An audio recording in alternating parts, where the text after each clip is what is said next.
Hello friends, ನಾನು B K free ಕ್ಲಾಸಸ್ಸಿಂದ Bahubali sir ಮಾತಾಡೋದು.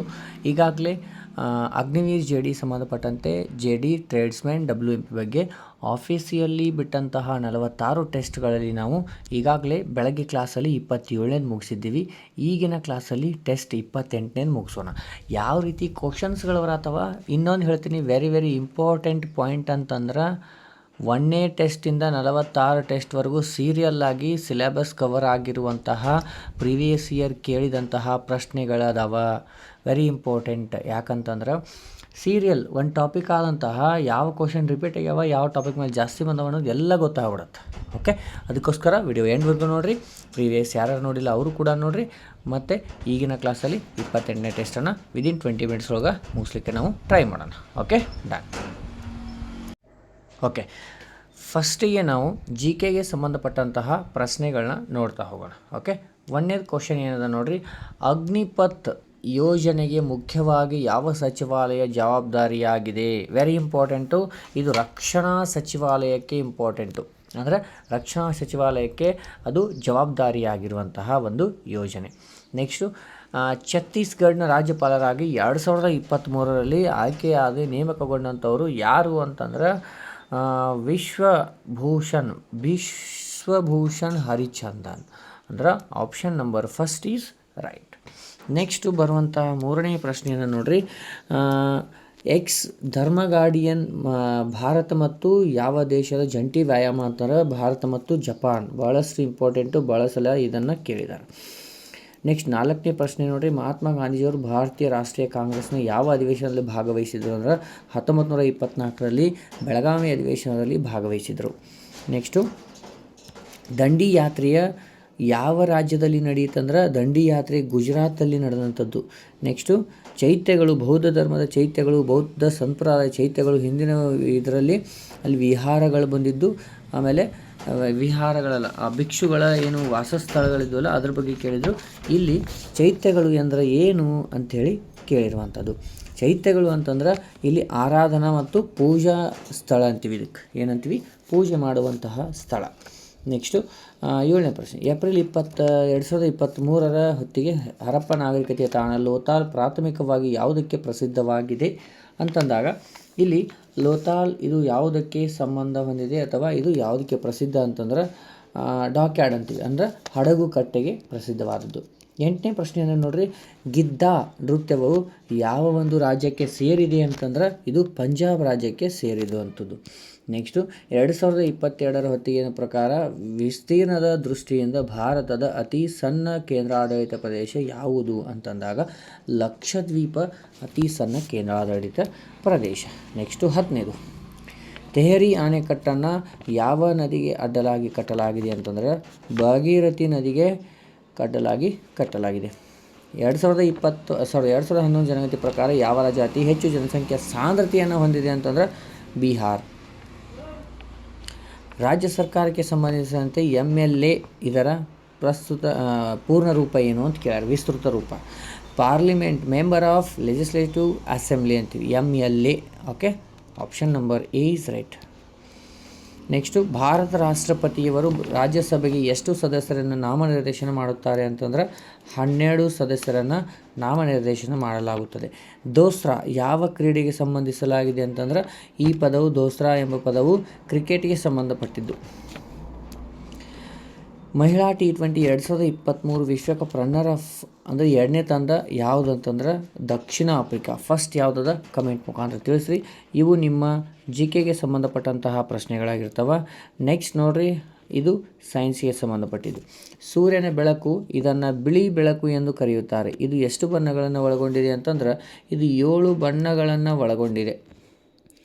ನೆಕ್ಸ್ಟು ಸೆಕೆಂಡ್, ಕೆಳಗಿನವುಗಳಲ್ಲಿ ಯಾವುದು ಧ್ವನಿಗೆ ಮಾತ್ರ ಇರುವ ವಿಶಿಷ್ಟ ಲಕ್ಷಣವಾಗಿದೆ ಅಂತಂದ್ರೆ ಗಟ್ಟಿತನ, ತೀವ್ರತೆ, ಲೌಡ್ನೆಸ್ ಅಂತೀವಿ. ಇದು ಇದಕ್ಕೆ ಮಾತ್ರ ಸಂಬಂಧಿಸಿದ್ದು ವಿಶಿಷ್ಟ ಲಕ್ಷಣ ಧ್ವನಿಗೆ. ಯಾವ ಧ್ವನಿಯನ್ನು ಸಾಮಾನ್ಯವಾಗಿ ಮಧುರ ಎಂದು ಕೇಳಿಸಲಾಗುತ್ತದೆ? ಮಧುರ ಅಂತಂದರೆ ಹಿತಮಿತವಾಗಿ ಕಿವಿಗೆ ಬೀಳುವಂತಹ ಒಂದು ಸಂಗೀತ ನಮಗೆ ಮಧುರವಾಗಿ ಕೇಳಿಸುವಂಥದ್ದು ಕಿವಿಗೆ. 19ನೇದು. ವಿದ್ಯುತ್ ಉಪಕರಣದ ಸರ್ಕ್ಯೂಟನ್ನು ಕಡಿತಗೊಳಿಸಲು ಅಥವಾ ಪೂರ್ಣಗೊಳಿಸಲು ಸಾಮಾನ್ಯವಾಗಿ ಕೆಳಗಿನ ಯಾವ ಸಾಧನಗಳನ್ನು ಬಳಸಲಾಗುತ್ತದೆ ಅಂತಂದ್ರೆ ಇಲ್ಲಿ ಸ್ವಿಚ್ಚನ್ನು ಬಳಸ್ತೀವಿ. ಡ್ಯಾಶನ್ನು ಘನ ಶುಷ್ಕ ಸ್ಥಿತಿಯಲ್ಲಿ ಡ್ರೈ ಐಸ್ ಎಂದು ಕರೆಯಲಾಗುತ್ತದೆ ಅಂತಂದ್ರೆ ಕಾರ್ಬನ್ ಡೈಆಕ್ಸೈಡ್. ಅನಿಲ ಗ್ಯಾಸ್ ಅಂತೀವಿ. ಉಷ್ಣವು ಚಲಿಸುವ ಪ್ರಕ್ರಿಯೆಯನ್ನು ಏನೆಂದು ಕರೆಯುತ್ತಾರೆ ಅಂತಂದ್ರೆ ಕನ್ವೆನ್ಷನ್, ಸಂವಹನ ಅಂತೀವಿ. Option number 3. ಡ್ಯಾಶ್ ರುಚಿಯಲ್ಲಿ ಹುಳಿಯಾಗಿರುತ್ತದೆ ಏಕೆಂದರೆ ಅದು ಆಮ್ಲವನ್ನು ಹೊಂದಿರುತ್ತದೆ. ಯಾವುದಪ್ಪ ಅಂತಂದ್ರೆ ಇದು ವಿನೆಗರ್. ಕೆಳಗಿನ ಯಾವ ಪ್ರಕ್ರಿಯೆಯು ಭೌತಿಕ ಬದಲಾವಣೆಗೆ ಉದಾಹರಣೆಯಾಗಿದೆ ಅಂತಂದಾಗ ಇದು ಭೌತಿಕ ಬದಲಾವಣೆ ಅಂತಂದ್ರೆ ಮೇಣಬತ್ತಿ ಕರಗುವುದು ಅಥವಾ ಮೇಣ ಕರಗುವುದು. ತುಕ್ಕು ಹಿಡಿಯುವ ಪ್ರಕ್ರಿಯೆ ಕಬ್ಬಿಣ ಪ್ಲಸ್ ಡ್ಯಾಶ್ ಪ್ಲಸ್ ನೀರು ಅಂದ್ರೆ ಕಬ್ಬಿಣ ಪ್ಲಸ್ ಇಲ್ಲಿ ಆಮ್ಲಜನಕ ಬೇಕು, O2 ಆಮ್ಲಜನಕ, ಆಕ್ಸಿಜನ್ ಬೇಕಾಗುತ್ತೆ. ಓಕೆ, ನೆಕ್ಸ್ಟ್ 25ನೇ ಪ್ರಶ್ನೆ. ಸಾಮಾನ್ಯವಾಗಿ ಪ್ರತ್ಯಾಮ್ಲ ಸ್ವಭಾವದ ಪದಾರ್ಥಗಳು ಯಾವುದು ಏನನ್ನು ಹೊಂದಿರ್ತವೆ ಅಂತಂದ್ರೆ ರುಚಿಗೆ ಕಹಿ ಆಗಿದ್ದು ಸ್ಪರ್ಶಕ್ಕೆ ಸಾಬೂನಿನಂತೆ ಜಾರುತ್ತದೆ. Option number 3 is right. Next ಡ್ಯಾಶ್ನ ಅನುಪಸ್ಥಿತಿಯಲ್ಲಿ ಸಸ್ಯಗಳು ಮತ್ತು ತಮ್ಮ ಆಹಾರವನ್ನು ತಯಾರಿಸಲು ಸಾಧ್ಯವಿಲ್ಲ ಅಂತಂದಾಗ ಕಾರ್ಬನ್ ಡೈಆಕ್ಸೈಡ್ನ ಅನುಪಸ್ಥಿತಿಯಲ್ಲಿ ಅದು ಇರಲಿಲ್ಲ ಅಂದ್ರೆ ಅವು ತಯಾರು ಮಾಡ್ಕೋದಿಲ್ಲ. ಡ್ಯಾಶ್ ನರಮಂಡಲದ ಒಂದು ಅವಿಭಾಜ್ಯ ಅಂಗವಾಗಿದೆ ಅಂತಂದಾಗ ಮೆದುಳು ಒಂದು ಅವಿಭಾಜ್ಯ ಅಂಗ. ಯಾವುದು ಮಹಿಳಾ ಸಂತಾನೋತ್ಪತ್ತಿ ವ್ಯವಸ್ಥೆಯ ಭಾಗವಲ್ಲ ಅಂತಂದಾಗ ಇದು ಶಿಶ್ನ ಏನದಲ್ಲ ಇದು ಪುರುಷರಿಗೆ ಸಂಬಂಧಪಟ್ಟದ್ದಾಗಿರುತ್ತೆ, ಆದರೆ ಇವು 3 ಮಹಿಳೆಯರಿಗೆ ಸಂಬಂಧಪಟ್ಟಿದ್ದು. ನೆಕ್ಸ್ಟು ಡ್ಯಾಶ್ ಏಕಕೋಶಿ ಜೀವಿಗಳಾಗಿವೆ ಅಂತಂದ್ರೆ ಅಮೀಬಾ ಇವು ಏಕಕೋಶೀಯ ಜೀವಿಗಳು ಆಗಿವೆ. ಸಸ್ಯದ ಯಾವ ಭಾಗವು ಶಲಾಕೆ ಮತ್ತು ಅಥವಾ ಕೇಸರಗಳನ್ನು ಹೊಂದಿರುತ್ತವೆ ಅಂದರೆ ಹೂಗಳು ಮಾತ್ರ ಅವುಗಳನ್ನ ಹೊಂದಿರುವಂಥದ್ದು. ಇವು ನಿಮಗೆ ಸೈನ್ಸಲ್ಲಿ ಬಂದಂತಹ ಪ್ರಶ್ನೆಗಳಾಗಿರ್ತವೆ. ನೆಕ್ಸ್ಟು ಮ್ಯಾಥ್ಸ್ಗೆ ಸಂಬಂಧಪಟ್ಟಂತಹ ಪ್ರಶ್ನೆಗಳನ್ನು ನೋಡ್ತಾ ಹೋಗೋಣ. ಫಸ್ಟಿಗೆ ನೋಡಿ ಸಿಂಪ್ಲಿಫಿಕೇಷನ್ ಅದ ವ್ಯಾಲ್ಯೂ ಆಫ್ ಕೆ ಕಂಡುಹಿಡಿಬೇಕಾಗೈತಿ. 13 × 13 ಅಂದ್ರೆ 13 ಸ್ಕ್ವೇರ್ 169 ಮೈನಸ್ 13/13 ಅಂದರೆ 1 ಬಂತು = 6k. ಈಗ ಇಲ್ಲಿ ಉಳಿದದ್ದು 168, ಈ ಕಡೆ 6 ಬಂದರೆ ಡಿವೈಡೆಡ್ ಬೈ ಆಗುತ್ತೆ = k. 6 1 6 2 12 6 8 48 ಅಂದ್ರೆ k = ಎಷ್ಟು ಬಂತು 28. Option number 3 correct. ನೆಕ್ಸ್ಟ್ 32ನೇದು ನೋಡ್ರಿ ಏನದ ಅಂಥೇಳಿ. ಇಲ್ಲಿ 7 + 3 ಅಂತಂದರೆ ಎಷ್ಟಾಯಿತು ಟೋಟಲ್. ನಮಗೀಗ ಫಸ್ಟಿಗೆ ನಾನು ಇದನ್ನು ಸಾಲ್ವ್ ಮಾಡ್ಕೋಬೇಕು. ಯಾಕಂತಂದ್ರೆ ಇಲ್ಲಿ ಐತಲ್ಲ ಆಫ್ ಅನ್ನಂಗೆ ಬ್ರ್ಯಾಕೆಟ್ ಅದ, ಫಸ್ಟಿಗೆ ಇದನ್ನು ಕ್ಲಿಯರ್ ಮಾಡ್ಕೋಬೇಕಾಗತ್ತೆ. ಇಲ್ಲಿ ನೋಡ್ರಿ 5 + 3 ಅಂತಂದರೆ 8 ಆಯಿತು. 8 × 0.5 ಅಂದ್ರೆ 4 ಆಯಿತು. ಹೌದಾ? ಈ ಕಡೆ 7 + 3 ಅಂತಂದ್ರೆ 10, 10 - 4 ಅಂತಂದ್ರೆ 6. Option number 1 is right. Okay, done. Next ಇಲ್ಲಿ HCF ಕೇಳ್ಯಾರಂತಂದ್ರೆ ಇವುಗಳದ ಮೊಸ ತೆಗಿಬೇಕು. 84ರದ್ದು ಏನಾಗುತ್ತೆ ನಾವು ಡಿವೈಡ್ 21 ನಮಗೆ ಆಗದ 21 ಎಷ್ಟರಲ್ಲಿ 21 4. ಅದೇ ರೀತಿ 189 21ರಲ್ಲಿ ಎಷ್ಟಾಗುತ್ತೆ ನೋಡಿರಿ 21 × 9. ಇಲ್ಲಿ ಕಾಮನ್ ಆಗಿರೋದು ಏನು 21 ಅಂದರೆ ಮೊಸ ಎಷ್ಟು 21. Option number 2 is right. 34ನೇ ಪ್ರಶ್ನೆಯನ್ನು ನೋಡಿ. ಸರಾಸರಿ ಅಂತಂದಾಗ 1 ಕೊಟ್ಟಿಲ್ಲ ಅವರು, ಅದನ್ನು ಬಿಟ್ಟು ಉಳಿಕಿದ್ದು ಕೂಡಿಸ್ರಂದ್ರೆ ಎಷ್ಟಾಯಿತು 12. ಟೋಟಲ್ಲು 34 ಆಯಿತು. 34 + x ಈಕ್ವಲ್ ಟು ನೆಕ್ಸ್ಟ್ ಏನದ ರೀ 45 ಅದ ಟೋಟಲ್. ಟೋಟಲ್ ಹೆಂಗೆ ಬಂತಂದ್ರೆ ಇಲ್ಲಿ ನೋಡಿ ಡಿವೈಡೆಡ್ ಬೈ ಎಷ್ಟು ಅದ ರೀ 1 2 3 4 5 ಅದಾವ 5, ಈ ಕಡೆ 9. ಇದು 9 ಆ ಕಡೆ ಹೊರ ಎಷ್ಟಾಗತ್ತೆ ಇಂಟು ಆಗುತ್ತೆ 45. 5 ಕಡೆ ಹೋಗಬೇಕು 45. ಅಂದಾಗ ಇಲ್ಲಿ ಎಷ್ಟು ಉಳಿತು 34 + x. ಎಕ್ಸನ್ನು ಇಲ್ಲಿ ಇಟ್ಕೊಂಡು 45 - 34 ಅಂತಂದಾಗ 11.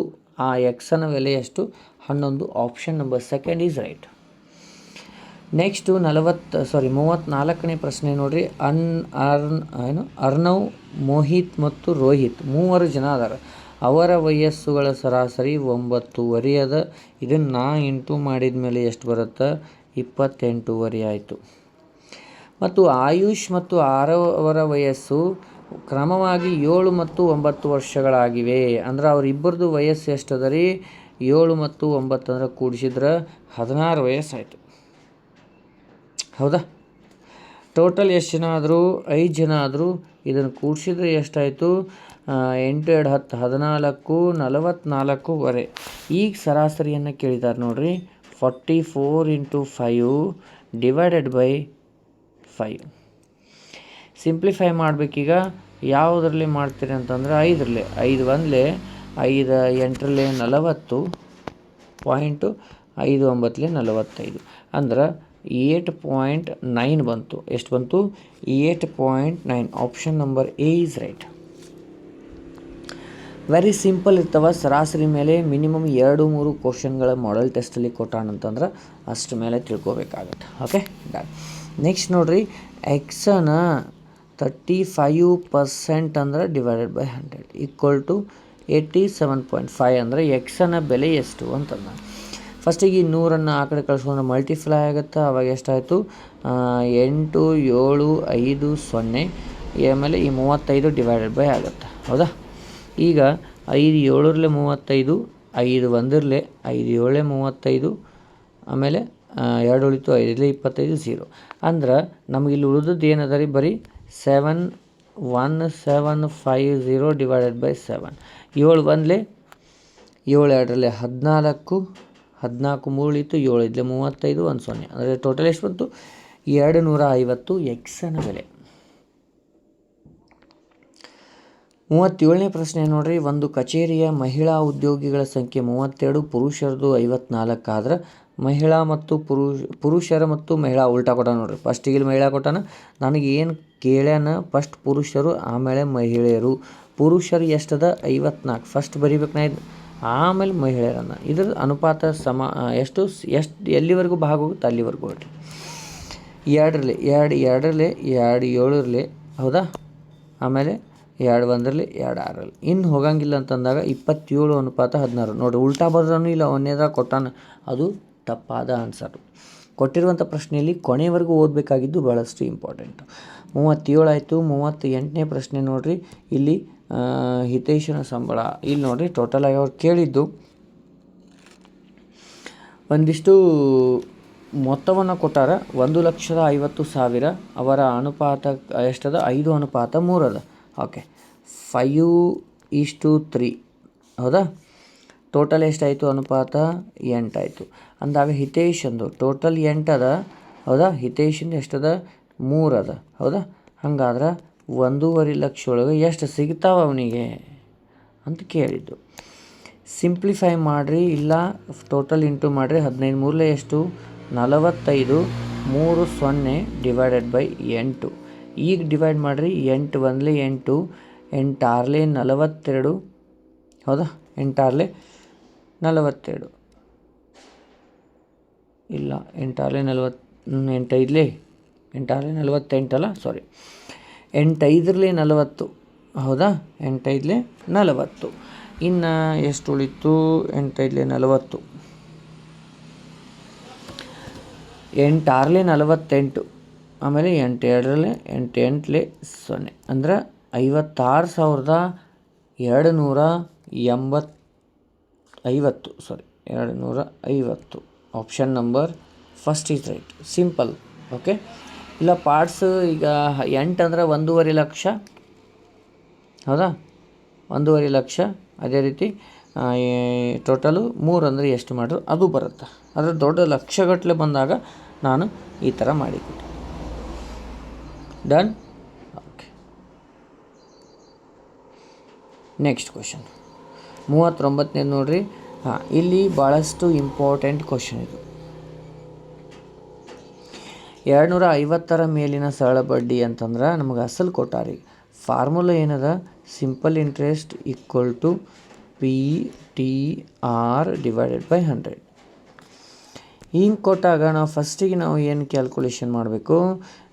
ಅವರು ಕೊಟ್ಟಂತಹ ಡಾಟಾಸ್ ನೋಡಿರಿ. ಸರಳ ಬಡ್ಡಿ ಎಷ್ಟಾಗೈತಿ? 10 ಆಗೈತಂತ. ಆದರೆ ಅವ್ರು ಏನು ಹೇಳ್ಯಾರ? ವರ್ಷಗಳ ಸಂಖ್ಯೆಯು ವಾರ್ಷಿಕ ಬಡ್ಡಿ ದರದ ಶೇಕಡಾವಾರಿಗೆ ಸಮಾನ ಆಗಿದೆ. ಎರಡೂ ಒಂದೇ ಅದಾವ. ನಾ ಎರಡನ್ನ ಎಕ್ಸ್ ಅಂತ ತೊಗೋಬೋದು. ಈಗ ಅಸಲು ಎಷ್ಟದ? 250 ಅದ. ಆಮೇಲೆ ಟೈಮು ಎಕ್ಸ್ ಅದ, 6 ಎಕ್ಸ್ ಅದ. ಯಾಕೆ? ಎರಡು ಸೇಮ್ ಅದಾವಂತ. Divided by 100. ಆಮೇಲೆ ಈಗ ಈ ಎಕ್ಸನ್ನು ಇದು ಸೊಲ್ಯೂಷನ್ ಮಾಡ್ಕೊರಿ. 0 0 ಹೋಯ್ತಾ. ಈಗ ನಾನು ಏನು ಮಾಡ್ತೀನಿ, ಈ 10 ಈ ಕಡೆ ತೊಗೊತೀನಿ. 10 × 10 ಅಂದ್ರೆ 100 ಆಯಿತು, ಡಿವೈಡೆಡ್ ಬೈ 25 ಆಯಿತು, ಈಕ್ವಲ್ ಟು ಎಕ್ಸ್ ಸ್ಕ್ವೇರ್ ಅಂದಾಗ ನಾನು ಎಕ್ಸ್ ಈಕ್ವಲ್ ಟು ಇಲ್ಲಿ ನೋಡಿ 25 ಒಂದಲೇ 25 4 ಎಕ್ಸ್ ಸ್ಕ್ವೇರ್ ಈಕ್ವಲ್ ಟು 4 ಬಂತು.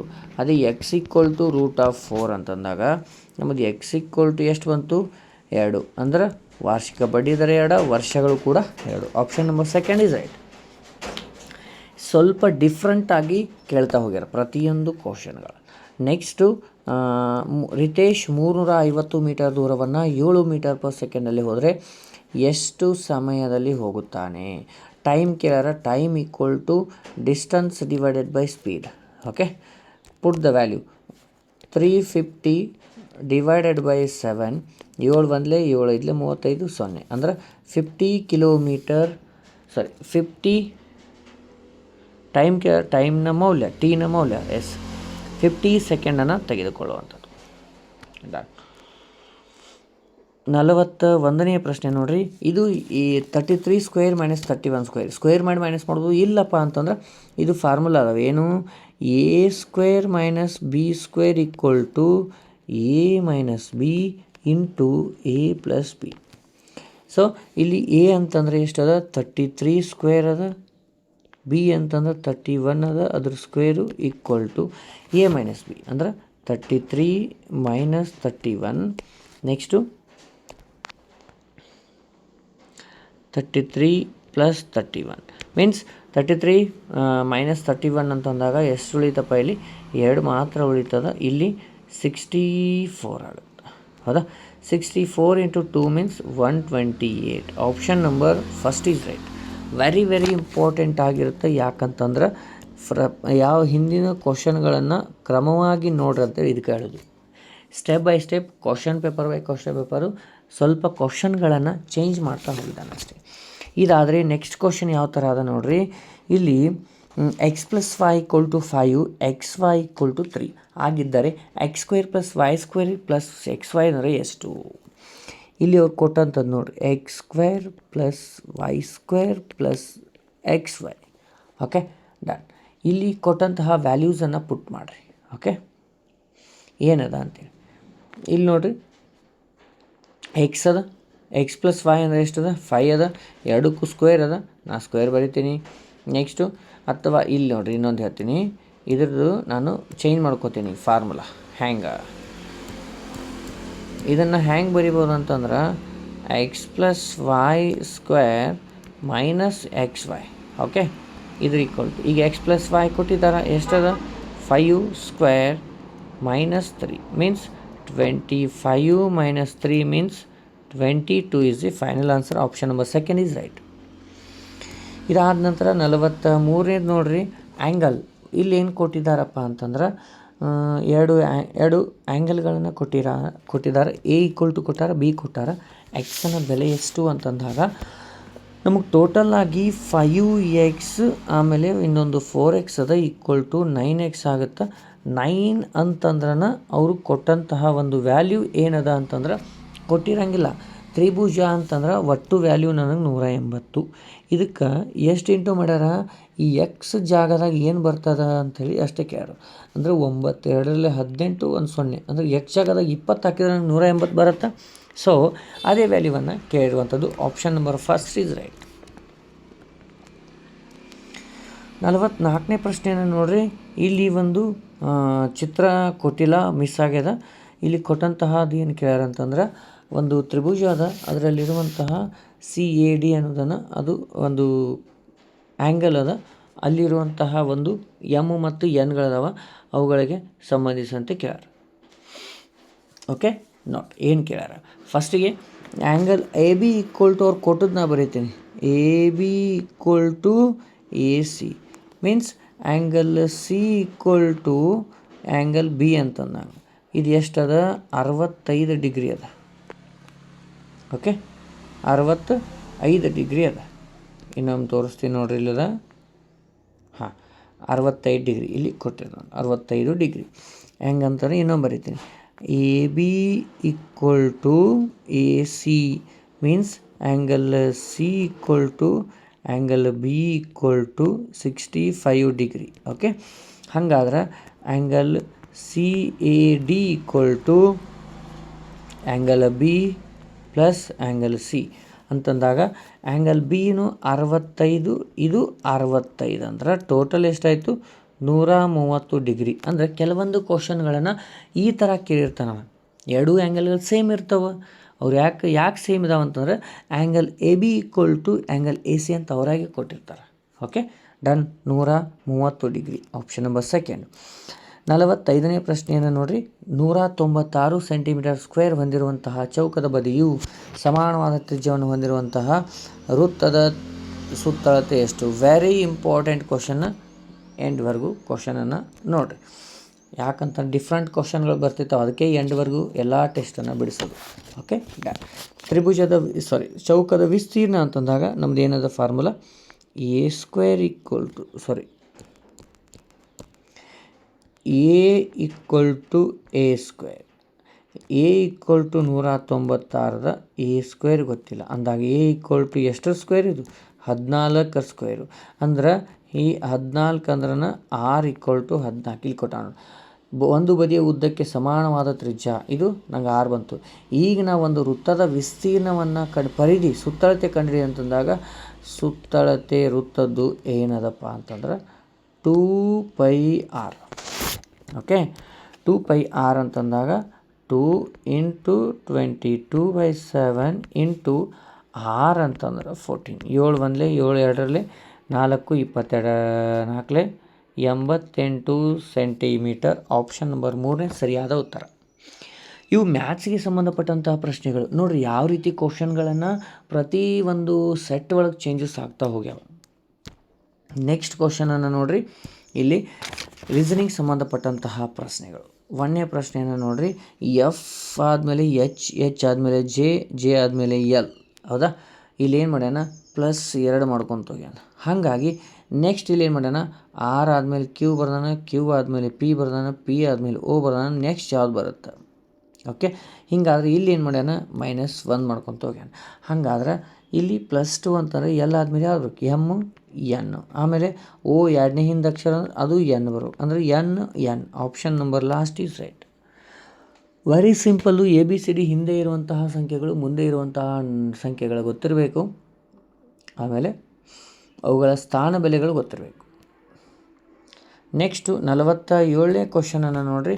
ಇಲ್ಲಿ ಕೊಟ್ಟದ್ದು ಶಬ್ದ ಏನು ಮಾಡ್ಯಾರ ಕೋಡಿಂಗ್ ಡಿಕೋಡಿಗಳು. ಈ ಶಬ್ದ ಹಿಂಗದ ಅಂತಂದ್ರೆ ಇದನ್ನು ಅವರು ಉಲ್ಟಾ ಬರ್ದಾರೆ ನೋಡ್ರಿ. ಅದೇ ರೀತಿ ಇದನ್ನು ಸೀದಾ ಅದ, ಇದು ಉಲ್ಟಾ ಬರ್ತದೆ. ಹಾಗಾಗಿ ಇದು ಸೀದಾ ಅದ, ನಾವು ಈಗ ಉಲ್ಟಾ ಬರಿಬೇಕು. ಹ್ಯಾಂಗೆ ಬರೀತೀರ ಅಂತಂದ್ರೆ ಎನ್, ಹೌದಾ, OISLUME. ಎಲ್ಲಿ ಅದ ಅಂತಂದ್ರೆ ಇಲ್ಲಿ ಅದ.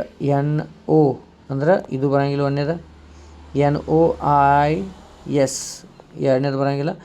NOISL ಅಂದರೆ ಥರ್ಡ್ ಒನ್ ಬರ್ತದೆ, ಫೋರ್ತ್ ಒನ್ ಬರೋಂಗಿಲ್ಲ. 48ನೇ ಕ್ವಶನ್ ನೋಡಿ. ಡಿಕ್ಷನರಿಯಲ್ಲಿರುವಂತಹಂತೆ ಜೋಡಿಸಿ ಅಂತಂದಾಗ ಎಲ್ಲ ಫಸ್ಟ್ ಲೆಟ್ರು ಸೇಮ್ ಅದಾವ. ಓಕೆ, ಇನ್ನು ಸೆಕೆಂಡ್ ಲೆಟ್ರ್ ಮೇಲೆ ನಾವು ಡಿಫೆಂಡ್.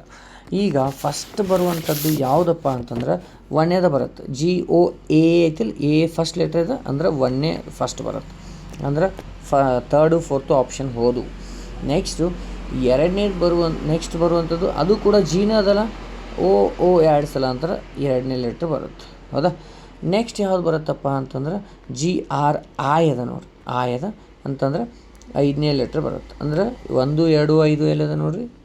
ಸಾರಿ, 5ನೇದು ಬರೋಂಗಿಲ್ಲ, 5ನೇದು ದೊಡ್ಡದಾಗುತ್ತೆ ಅಂದ್ರೆ ಹೆಚ್ಚಾಗುತ್ತೆ.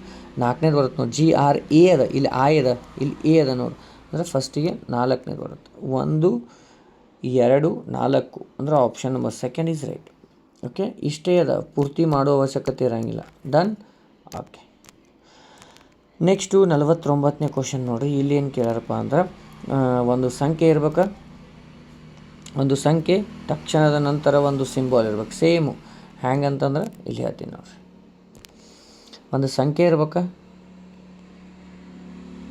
ಆಮೇಲೆ ಮಧ್ಯದೊಳಗೂ ಒಂದು ಸಂಖ್ಯೆ ಇರ್ಬೇಕಾ, ಆಮೇಲೆ ಒಂದು ಚಿಹ್ನೆ ಇರಬೇಕು. ಅಂದರೆ ಎಂಥವು ಎಷ್ಟು ಅದಾವು ನೋಡಿರಿ. 52 ಐತಿ, 51 ಹ್ಯಾಶ್ ಅದ, 62 ಆ್ಯಟ್ ಅದ, ಆಮೇಲೆ 21 ಆ್ಯಟ್ ಅದ. ಅಂದರೆ ಟೋಟಲ್ ಎಷ್ಟು ಅದು 4. Option number 3 is right. Next 50ನೇ ಪ್ರಶ್ನೆಯನ್ನು ನೋಡ್ರಿ. ಇಲ್ಲಿ ಬರುವಂತಹ ಶಬ್ದಕ್ಕೆ ಯಾವುದು ಒಂದು ಕರೆಕ್ಟಾಗಿದೆ. ಇಲ್ಲಿ ಏನು ಮಾಡ್ಯಾರಪ್ಪ ಅಂತಂದ್ರೆ ಎಲ್ಲದಕ್ಕೂ +1 ಮಾಡ್ಯಾರ. ಒಂದೇ ಆಪ್ಷನ್. ಸಿ ಆದಮೇಲೆ ಡಿ, ಎಚ್ ಆದಮೇಲೆ ಐ, ಇ ಆದಮೇಲೆ ಬಿ, ಐ ಆದಮೇಲೆ ಜೆ, ಆಮೇಲೆ ಆರ್ ಆದಮೇಲೆ ಎಸ್.